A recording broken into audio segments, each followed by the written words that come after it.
নমস্কার, আমি আজকে যে রেসিপিটি করব সেটি পাকা আম দিয়ে ফিরনি।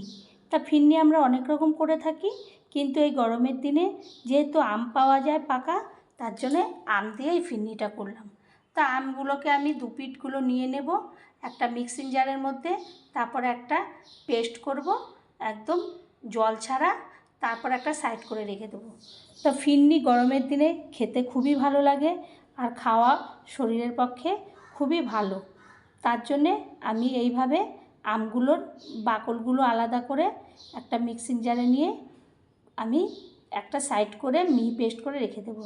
এদিকে একটা কড়াই বসিয়ে দেবো, তার মধ্যে দুধ দিয়ে দেবো, প্রায় 1 লিটারের মতন আমি দুধ দিয়ে দেবো।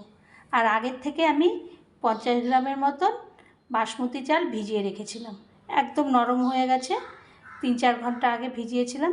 এরপরে মিক্সিং জারের মধ্যে আমি ওটাকে নিয়ে নেব। অল্প একটু জল দিয়ে আমি এই পেস্টটা তৈরি করব, একদম শুকনো অবস্থায় করব না। তো অল্প জল দিয়ে দেব, দিয়ে আমি এই বাসমতি চালের যে পেস্টটা হবে সেটা আমি একটা সাইড করে রেখে দেব।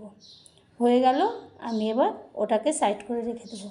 একে একে সমস্ত জিনিসগুলো আমি সাইড করে রেখে দিচ্ছি। এদিকে দুধটা আমার ভালোভাবে ফুটে গেছে।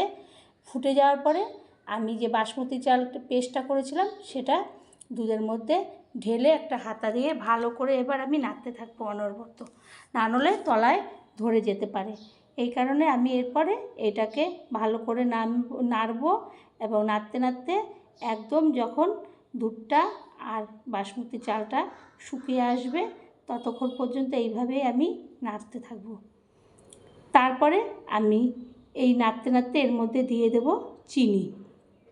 চারপাশে যে সরগুলো লেগে থাকে আমি সেইগুলোকে কাছিয়ে নিয়ে একটা জায়গায় রাখবো, সব দুধের মধ্যে মিশিয়ে দেব।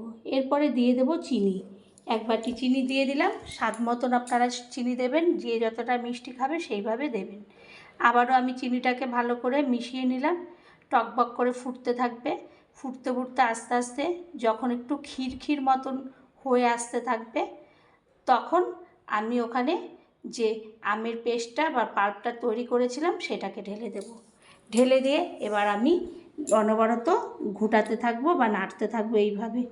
এইভাবে নাড়তে নাড়তে এটা একটা ঘন মতন হয়ে যাবে। যেহেতু বাসমতি চাল দেওয়া আছে আর আমটা দেওয়া হয়ে গেছে, একদম ঘন মতন দই যেমন হয় সেই রকম।